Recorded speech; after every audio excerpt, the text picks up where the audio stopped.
Hello, and welcome to the second episode of Shit I Learnt in My Youth. In this episode, me and Leutrims focus on health and the variant effects it has on a person. We talk about what brought him in the world of healthy living and why most people avoid it. Hope you enjoy.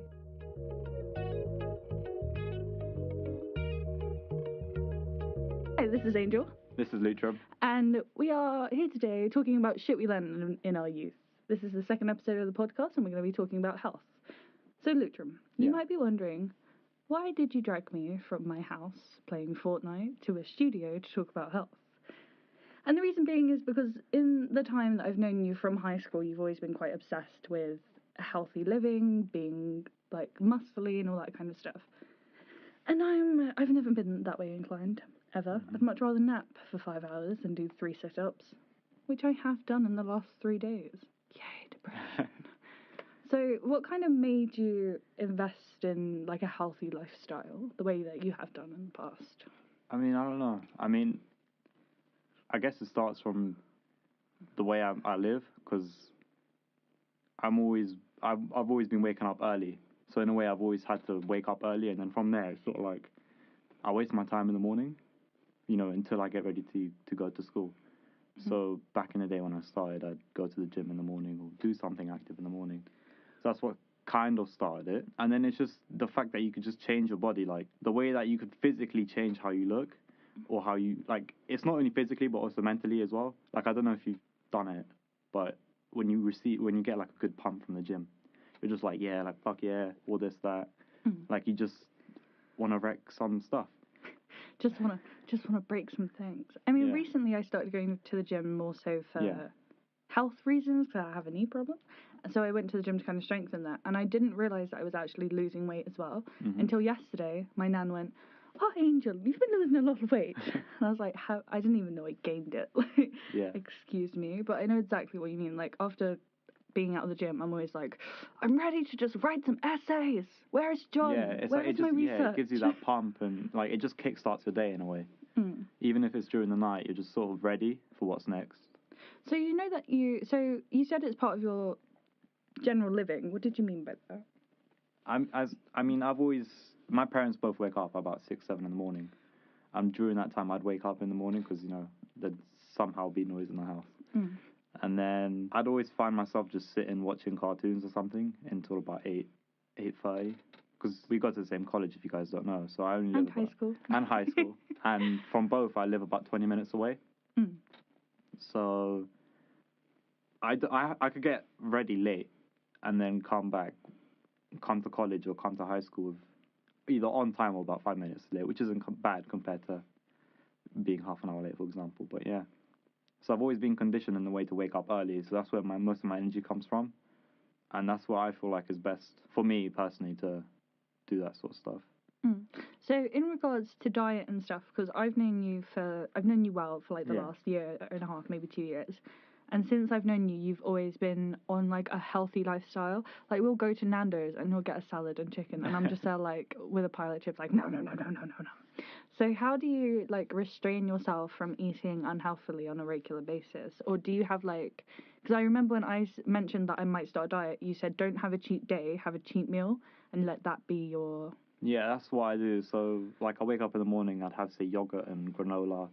That's a good way to like get your fat intake, get some carbs. Depending on what kind of granola, you can get a good amount of protein as well. And then because my dinners are always heavy, like full on carbs, like there's a lot of oil and stuff in there, I can know that's where I'll get most of my calories. And in a way, that's sort of my cheat meal, although it's kind of unfair on me because I can't have like a chocolate or fat pastry or something. So yeah, so during lunch, I'd have like a salad, as you said, something light just to keep me moving, give me some energy. And then yeah, go on to dinner, have that fat meal, and then it'll probably fill me up until 9 o'clock, have something small, and then... So if we're like talking like breakdown meals throughout the day, like today, what have you eaten? So in the morning, I had the yogurt and granola. And then for lunch, I didn't really have lunch. In a way, I just had like a Snickers bar. Because caramel, that sort of stuff gives you a lot of energy. In like small amounts, so it's really good for that. And then for dinner, I'm most likely going to have chicken and potatoes. But because of the recipe, this is from Kosovo. So that's where I'm from. I'm from Kosovo, and all our meals are like, we have a lot of oil, or we have some sort of ingredient where it just makes it more dense. I don't know what it is. You know, I'm sorry, Mum, that I don't focus on the cooking, but I mean, yeah. like, if I look at what I've eaten today, just a side note, I'm very hungover because it's my birthday yesterday, so I'm celebrating. So I woke up with like the most banging headache in the world, and then just ate some toast and drank loads of water, and then was like, I can't eat anything else today because I might die. Yeah. But on like a normal day, like, yes, I'm not going to talk about yesterday. I had Let's not talk about yesterday. so many McChicken burgers at like 12. It was so bad. We just sneaked them into Weatherspoons and just like numbed Just whatever pocket you could fill. It was not even pocket. I was wearing a dress, so I just tucked it into like my bra and it just walked in like I was pregnant. It was so bad. It was actually the worst. But if you talk like on an average day, I don't eat breakfast ever. I'm just not a big breakfast eater. Yeah. For lunch, I've started to have, as you know, the honey mustard and chicken salad from Sainsbury's. It's good. So good. And sweet potato bhajis. I don't know why. I really like Indian food, but that's because I have kind of like an Indian flair in my family. So I've kind of grown up with spicy food. So that's why anytime I eat like spicy food, everyone's like, "Oh, a white girl eating spicy food. Is her mouth gonna burn?" It's it's quite bad. And then for dinner, if like we're cooking, we'll have like pasta or like chili con carne or something. My mum makes a banging pasta. I'm not gonna lie. But yeah, back on health. Back on health. Let's just stop being hungry for 5 minutes and just talk about that. So like, when did you start going to the gym? I mean, I started going to the gym about 3-4 years ago, but like everyone else, you don't know what you're doing. You just go, do what you could lift, come home, and then have a fat meal, you know. And in a way, you're sort of whatever gains you got, you just took them away with the meal. And then about a year later, this is about 2 years ago, then I started doing more research. You know, John would love me using that word, but yeah, like. I started just doing more research on what different like proteins and carbs and stuff like that, and I learned that it's just the little things. Like you could just change one meal in your day, and it could make the most difference on your body. In a way, your body will thank for it as well. You know, so yeah. So what kind of research did you do? Did you like see a physician, a nutritionist, or did you just like get up Safari? Most of it's online. You could just like say bodybuilding.com. You could find most of your articles there. MyProtein, you know, these big companies for bodybuilding and just fitness in general, they'll have a load of different articles on them. It could be anything from food to training to even just what kind of smoothie you want in the morning. Have you ever considered seeing a personal trainer? I did, but it's also, I mean, yeah, I did personal trainer, but it's not something I'd personally want to do because in a way it's like they could have just got the workout, printed it off, and you're paying like say 60 quid a session just for them to read something off the internet. I suppose it's very interesting because, as I said before, I go to the gym for a very different reason. It's all strength training in a specific area, so I can't just go into the weight section and then like just bang out some heavy rep. Yeah, because I'll do a lot more damage than good. So I think it's interesting that if we look at our separate kind of gym styles, I'd say yours is more powered to a certain body perspective, if you know what I mean. Like you go into the gym thinking of a body goal in mind, and I'm just like, oh, I hope I can walk tomorrow without being in pain. So where do you think that idolized body image came from? Was it something you invested from looking at yourself and knowing where you can go, or was it from streaming on social media, looking at people? A bit of both, really. I mean, one day I looked in the mirror. You know, I'm a slim guy. I used to be skinny in high school. Slim guy, gained some weight over the holidays. Tiny. And then I realized that I took my shirt off, and during the summer I'd go to Kosovo and I'd always be at the pool, and I realized I had a fat belly, so I was slim. I don't know the word, skinny fat. So I'd be slim with a t-shirt on, but the moment I take my t-shirt off, I've got a fat belly, and you know, in a way, I was like, oh, like I should really be having abs, you know. So in a way, that's where it started. And then from just trying to lose that belly, it got on to just trying to gain muscle. And then I went again, you know, you do your research and you find out all these kind of different people. And then you just sort of look at their bodies, you know, and be realistic. You know, you don't want to be like Arnold Schwarzenegger or some like insane athlete with like bulldozers for shoulders. But yeah, I mean, if you be realistic, then yeah, I think you could find your idol kind of quickly. But do you think that could possibly be damaging? Like, my body shape isn't skinny. I'm never going to be skinny no matter what I do. So do you think it may be damaging looking at a very slim, skinny built person and being like, I want to be like that? Just because I know I would never be able to achieve that. And do you think you're doing something similar with yourself? In a way, yeah, I guess. I mean, I don't understand the question fully. Okay, I'm never going to be skinny. Mm-hmm. I can be... You never know. No, I can be thin, but I'll never be skinny, small built, petite. I never will, because that's not how I'm built. I have really broad shoulders, really curvy hips, and I'm just not that way inclined. If you look at my brother, he's built like a brick house. He's got massive shoulders. He's quite stern in the way he like holds himself, and he's quite just generally big, but not fat, if you know what I mean. Yeah. And as you said earlier, you're slim. Mm-hmm.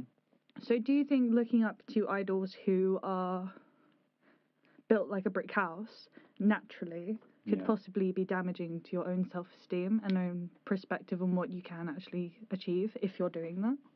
Again, it all comes down to the realism aspect, you know? So it's sort of like, as long as you... it's a hard question to answer because it's also sensitive, you know? I mean, it's called shit I learned in my youth, bro. You can be as unsensitive as you like. So like, just be I honest. don't know.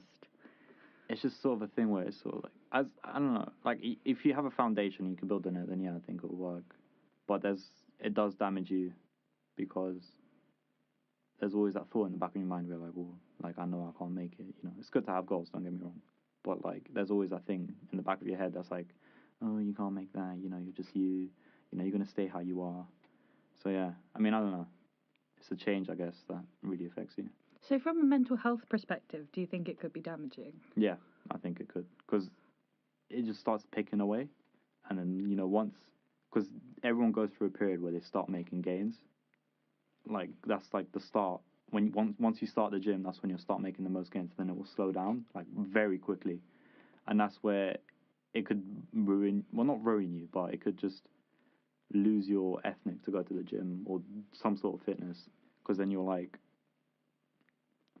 you just don't see yourself as where you wanted to be, or you're just like, oh, I'm doing something wrong, and it could just mentally it'll just ruin you, because it could actually force you to stop doing what you're doing, because you're just like, what's the point, you know? So as someone who's been going to the gym for the last few years, have you actually hit that wall yet where you're just like, I'm giving up, I can't do any more? Yeah, it happened last year actually, you know, coming back from summer. I've only started going to the gym again about 2 months ago. And it happened because I just didn't really see, like, my abs started popping through, which is surprising. But then I came back from summer and I was just slim again. You know, I didn't get that fat belly back, but after about 2 months of just eating Sainsbury's, it just came back, and it's sort of like, what happened, you know, it just stops you, and then you feel, like, demotivated, if that makes sense. Because I don't know if you've noticed recently, but I've been starting to do my work in class. That's because I started the gym. I mean, I'm going to be honest, I don't notice if anyone's doing anything. I'm like the most inboxed person. Yeah, you really focus, and like, you've got your bubble, and, you know, you don't look outside it. No, I'm not very good at talking to other people, to be honest, in class especially. But I think that's why I'm most people's favourite. As you mentioned, you've been working better in class. So generally, when you're at the gym, do you feel more motivated in every single aspect of your life? Yeah, because it's something where it's like, it's just the little things, you know, you complete a workout, you're like, yeah, you know, I could finish the day, or it's just the energy, really. I don't know, it's the whole, it's not atmosphere. Ethos of self. Yeah, it's just, you know, you know that once you start completing, like it's with anything, you know, you start completing one thing, you know, you're going to do the next, and after you keep doing it, it just gives you more and more motivation.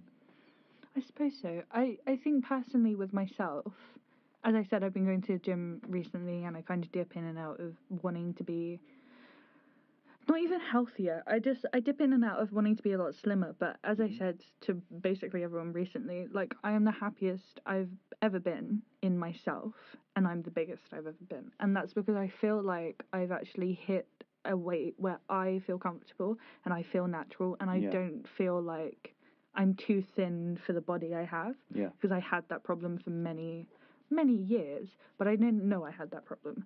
But I think that all cycles back to mental health, because when you're like a gal, especially like growing up, there's a lot of pressure to you put a lot of pressure on yourself to be like everyone else in the room, even if everyone else in the room is 5'4", really thin, and you're 5'10" and not. Yeah. So as you were saying, I did put a lot of unrealistic goals on myself growing up, and now I'm just kind of like, fuck it. Yeah, there comes to a point am. where you just don't really care anymore, and you start focusing more on yourself. Yeah, that's exactly what happened. I did find though, and I think there has been a lot of research in this, I could be wrong, correct me, that the more you go to the gym, the better your mental health is because of the releasing of endorphins. Yeah. Have you ever, like, obviously everyone has sad days, but have you ever had like a prolonged period of sadness which you were able to fix by jumping on a treadmill or benching? In a way, yes and no. Like, it's something that takes time, and it's something that you're gonna have to do like carefully. Because even like when you've got that prolonged sadness, it just demotivates you. You could go to the gym and you're just like you could be lifting or use your weight, but you're just like, oh, what's the point, you know? So it's all about consistency, I guess. In that term, that's how, like, because I hit a bad spot 2 years ago when my granddad died. And, you know, that's really what's motivated me to start with the gym. Like, not only, you know, the fat belly stuff, but it's sort of like my sadness. It definitely took time, don't get me wrong. It definitely took time, but it can work, yes. The endorphins do help. You know, like, it just switches you off for the hour you're in or the two. And it just, I don't know, it just helps you.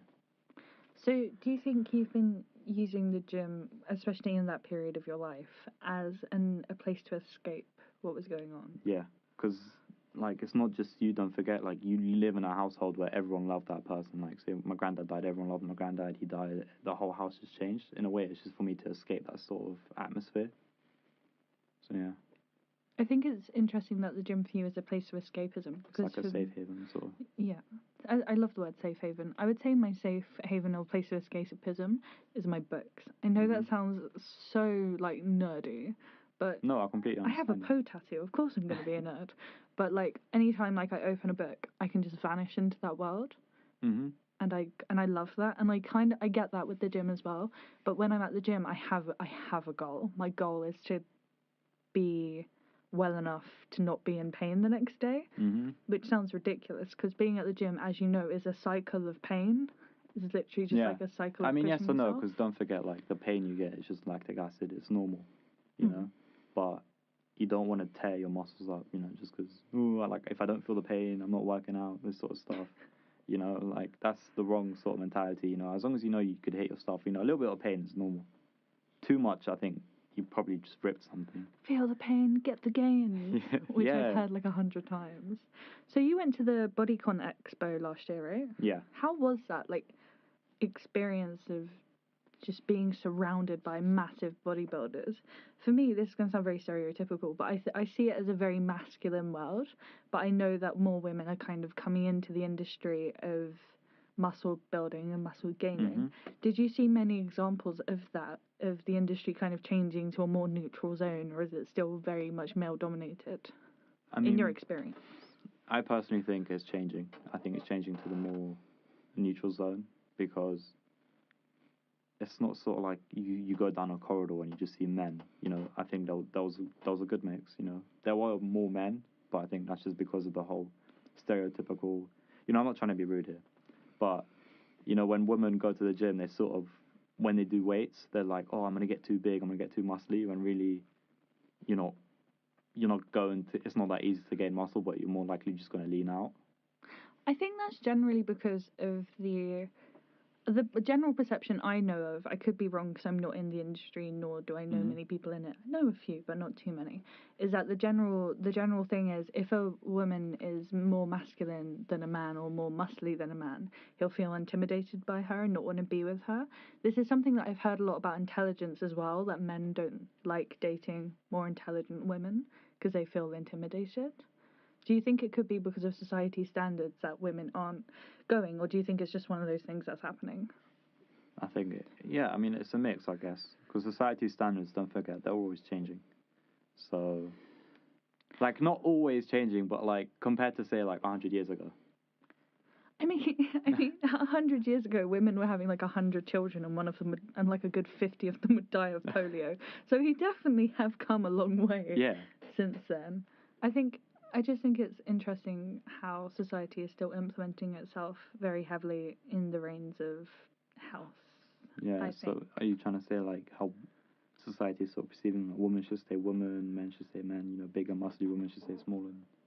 I think there is a case of that, but I don't think it's as prominent in society as some may think. Mm-hmm. If you know what I mean. There's been a massive recently in 2018. There's been a massive thing about like equal paychecks and things like that. Yeah. And I think general mentality is similar to the pay gap problem, if you know what I mean. But I don't generally think like that's true. I think if you want to be healthy, just be healthy and kind of like fuck what anyone else thinks. But that's just because of the person I am. I'm very stubborn. As a person, I'm generally just very like highly strung and I don't really listen to anyone else. I'm not very good. Yeah, but then there's always the people that they're like nowadays social media's taken everything, and they see someone online and they're just like, ooh, but they also start like say they see someone, I don't know, I can't think of any female bodybuilder. Grace Fit UK, I think her. Mm-hmm. She started and she's got like many girls look up to her because she's sort of the look in the fitness world for women. I don't know if I'm making sense with my words, but no, I know what you mean. She's like the female idol of the bodybuilding industry. I think that's what you meant. Yeah, and it's sort of like but there's also the mentality in the back of the people's heads, of the girls' heads. They're like, oh, like if I start to the gym, this and that, I'll get too big, or I won't look like her, So in a way, it's all down to you. I think it's definitely all down to the person, but I definitely think it's all down to like mental health as well, like the person's like perception of self. But I think mental health and general health are so linked together that it's kind of ridiculous. Because like the last few days, I've just been in a really bad patch, so I haven't been going to the gym and I haven't been pushing myself to do it, even though like I know I should be. Yeah, like in the back of your mind, you're like, oh, like I really should go to the gym. But there's like a McChicken on the countertop. There's so, like, McChicken and Rick and Morty, and I could just hide for a week. Yeah. That's what I can do. But I think that comes with the liberty of being on top of my work. I definitely found that like the last few days, I haven't touched anything and have been very open and honest about it on my blog. Mm-hmm. I'm just like, I haven't done anything, but I deserve a break because I haven't stopped since the 5th of February. I can't wait for the UAL examiners to read that and be like, well, well, merit for you. But like, as I was saying, I think my mental health has definitely discouraged that, like my drive to go to the gym, which I don't know, it's kind of tricky, I think, and I think you've described it in the best way. So, as someone who's been through a similar patch as me, in the sense of not wanting to go because I'm feeling down all the time, what advice would you give me? That's a hard thing because it's like it. Because you want to say something where you don't want to also bum the person out even more. Like say you're feeling down, and then I'm like, oh, why are you down? You're like, oh, I'm just not motivated enough. It's sort of like you're the most motivated person I know in it. So for like, but like, yeah, I mean, if you see our class, you're the only one who got a distinction. But I mean, we don't have to talk about that. We don't talk about that. Yeah, let's just censor that. We don't have to talk about that. But yeah, I mean, you're very motivated. So like, for you to get bummed out over something, in a way, it's sort of a big deal because you're like the stubborn, fuck you, this, that, like you don't really care. So if you're bummed out, it's sort of like, how can I start motivating you again? I mean, it's not your job to... I know exactly what you mean. I said recently to one of our classmates that I was worried about going into university, and he very bluntly just looked at me and went, if you're worried, we're all fucked. I was like, no, you're all amazing. Like, it's fine. It was so bad. But I think, I just think it's interesting. My advice to someone who wants to start going to the gym would be just do it. Yeah. Just do it. Insert Shia LaBeouf. As Shia LaBeouf says. Yeah. There's no harm in doing it, Experience new things in life, I remember, like, I recently started going to the gym, it's called the gym. I started recently going, and I felt so intimidated going into... Yeah. Because they have, like, little capsule doors, and I feel like I'm in Alien, and I'm just, like, leaving my hat. It's terrifying. But I felt so intimidated going through those doors and just seeing dudes in jeans. Why are they wearing jeans? I In haven't jeans, they have super those. ripped, just, like, doing, like, this one. What's that one called? That one. Pull-ups. Yeah, and then they were doing that on pull-ups and the... Cross fly, cable flies. Yeah, cross flies. And they were just like in jeans. And I'm there like, why are you gonna wearing... rip them. Why are you wearing jeans? Aren't you uncomfortable? And then there were loads of girls who were like really, really, really thin. Like just like trying to build up their back muscle, let's call it that. Yeah, And I was just there like, oh, my little pouch of fat, how I love you, but go away. Yeah, there's definitely that intimidation, but again, you know, it's sort of a thing where you learn to just, you know, once you start going more, you're just sort of like, you know, I don't really give a fuck about what everyone else thinks about me, you know. I mean, there could be like 1,000 good-looking people, you know, like physically, and then I'm here, you know, I don't care what people think, you know. It's not going to intimidate me. So it's sort of something that you build on, just like, you know, your gains. You build on the mentality as well. I think my realization was that I need to stop, in that sense, in that moment, I needed to stop being so self-involved. Because no one else noticed I walked through the door. Like, no, one person turned around because they heard a whoosh sound. Yeah, from the door. From the door, and then just continued. So I just realized how, like, in that moment, how self-involved and how self-aware I was. And no one else, I could have passed out and no one would have noticed. Yeah. I think that's another bit of advice I'd give to people who are looking to, like, join the gym. Well, don't pass out. No, well, yeah, don't pass out. And secondly, no one cares. No one cares. Yeah, That's no all one. that Like, you're there. everyone's there for the same reason. They're either there to, they're there to lose fat, gain muscle. Could even be mentally, you know. They're just there to try something new. So I know you were and are becoming again like a massive health fanatic. But do you still drink like alcohol, cider, and all that stuff? Yes and no. Like I do, but like I don't do it on a regular basis. Like I'd treat myself and be like, oh, I'd love a beer. Love a good cider. Yeah. So how often is on like a regular basis? A few times a year. Like I've rarely, probably like just for someone's birthday or just on a holiday, you know. I think that's a really good mentality to have though, because I know, especially in our age group, you can easily get sucked into a party mentality. Fully. Where you're just clubbing every night. Especially when there are good clubs in your local area. Yeah. You can easily get just like pulled into that kind of place. It's strange because whenever I drink, I always have to take a minute to consider how I'm feeling. Yeah. Or if I've taken like pain medication for my knees or anything else. Because if I have, I'm not drinking. Yeah. So I think I just feel old. I feel like I feel like a 50-year-old. I'm like, no, I can't have a beer because I have to take my pain meds for my knee. It just feels so old. But when you drink, do you ever have that kind of second thought of, this is how I feel today, I don't think I'm going to have it, or... Yeah, I mean, yeah, that's definitely a big playing part, you know. Like, you could just wake up one morning. Like, it could be even for a motive. You've been planning it for months. Like, say it's your birthday coming up. You've been planning it for months. And then, you know, you just wake up on the day of your birthday and you're like, I don't even want to drink anymore, you know.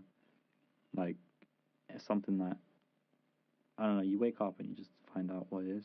Yeah, because, you know, like, drinking, like, trying to link it to health, you know, when you drink, it's a lot of empty carbs. Like, you could have, like, 10 bottles of beer, but that's, like, so many calories. Like, it's unbelievable. Like, you're going to get, like, a belly. You're going to be, like, you need to be at the gym. And there's like a few boys in our class, you know who you are. But, you know, they go out every Friday night. Called out. Yeah, they go out every Friday night. They go drinking and shit like that. But, I don't know. Like, I get what you mean, you know. It's for some and maybe for others it's not. I mean, don't get me wrong. I like a good beer and I like a chill drink. But I'm not one of those people who can drink like every weekend. One, I work.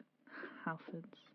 For one, I work, so I can't just be like, oh, glug, glug, glug, glug, glug, glug, glug, and then go to work the next day and be like, how can I help? Smashed, yeah. Yeah, completely smashed. So I think that's one of the reasons I don't drink as much as I could, because I do get, like, offers to go out a lot. But I do think it's a big part of it, as I said, is like the knee problem and taking pain meds and all that kind of stuff, and just generally being responsible. Yeah. It's all like, it's all about that responsibility, you know. Like, some people don't have that. Surprise, surprise, you know. Like, it's just amazing how some people would just wake up one morning, same with the next. Then, you know, they could go a week straight and just drink. You know, I had a friend of mine, I think you know him as well, who he didn't drink, but he took some other substance, and he basically he might as well have retired from life because he just was in such a bad shape, you know. And it's a reality, I guess. Once that reality kicks in, you know, you start thinking more. Like how you say, you know, you think for your medication, you know, you take it, like you get invited. Oh, I took my meds, you know, I shouldn't really drink. You know, my kidneys will fail. Like, I don't think my kidneys will fail, but I don't think it'll be very pleasant. Yeah. No, well, as some people say, I'm very highly strung. I'm a very serious person generally. So I think that's where it comes from, just my responsibility of being like, nah, I'm not going to do it. And I have an essay to write, so why would I do it? Again, you know, some people don't have that responsibility. Maybe in the summer, I'm going to turn up every day, turn up to work, trying to serve someone, sipping vodka from a cranberry juice box. We don't know what the summer holds. Yeah, you never know. You might die tomorrow, you know. Exactly. But that's also some people's mentality, you know. They're like, oh, I might die tomorrow, I might as well go for a drink. You will die tomorrow if you have that drink, you know. Like, that is you won't, you won't, you know. But you know, you never know. You could walk into the street one night and get hit. So we're both moving away soon for university. You're going to Coventry, definitely. Proud of you. I might be going to Surrey. Maybe. Please don't fail me. Give me a distinction, thanks. So, do you think you're going to be able to withhold your whole kind of health regime and your kind of awareness of partying and the damages of alcohol whilst at uni, or do you reckon it's all going to go out the window? No, I don't think we'll go out the window. Doing lines every Wednesday. No, no, I don't plan on. It's not the plan. It's not planned, you know. I could just wake up one morning and just take a line, you know. But listen, no, I want to, because you know, when you hit university, you're more independent. Like right now, we're living with our parents, you know, so there's not as much things as we want to do. And then, oh no, I get like free reign. I'm actually so fortunate. My parents are so, like, my whole theory is they put in the hard work growing up so that now they can like just trust me to do what I want. Yeah. And because I'm overly responsible, I never like throw up in their car when they come to pick me up or anything. Yeah. But yeah, again, you know, it's like you have more free time. So in a way, you know, how you balance it out, you know, party and fitness, you know, like Freshers Week. You know, I don't plan on drinking every day, but you know, I will have a couple of drinks. You know, it would be nice.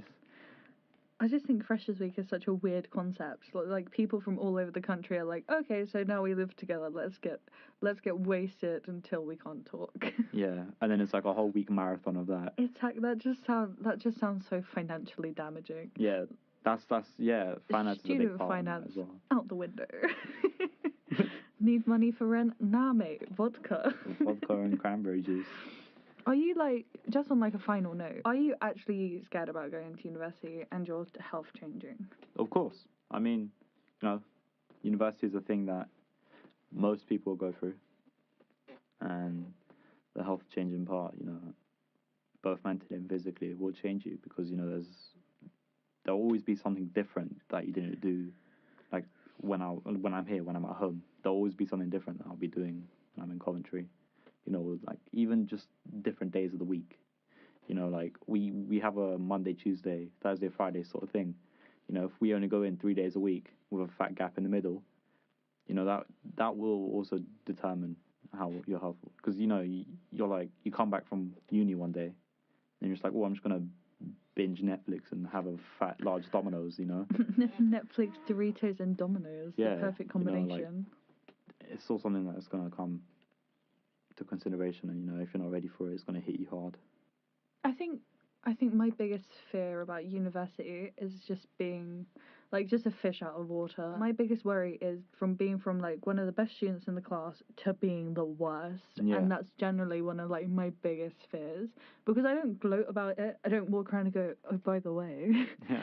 I'm the best student Yeah, in the class. you definitely don't do that. Just so you know. Do you know what I mean? And I know that I'm going to come across people like that. Mm-hmm. And that's so intimidating to me. And I'm so aware of how it's going to affect my mental health as well as my physical health. Mm-hmm. And also because they don't have a gym in the area. You gotta go to like Aldershot, an army base area kind of. Yeah, so it's like 20 minutes away as well. It's gonna be such a trek. I'm just gonna buy a bike.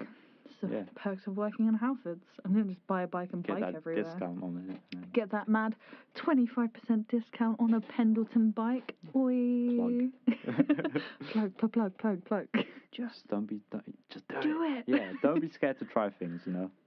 And like, you know, once you start feeling uncomfortable, either talk about it or, you know, try focus on what it is, you know, like in the gym. Like it could be just from like you don't like this certain exercise to, you know, you saw someone who's wearing no top and you're like, I just want to fight you, you know? The endorphins kick in and you're like, let's go. Turn into Hulk. Like, you know, it's definitely something that, you know, as long as you're aware of what you're doing and you have that motivation, then it should be okay. Hopefully. Well, thank you, Leutrims, for being on the second episode of Shit I Learnt in My Youth. No problem. And thank you for treachery all the way to the studio. No problem. Thank you to my producer, Michael. And thank you to me. And I'll see you next time.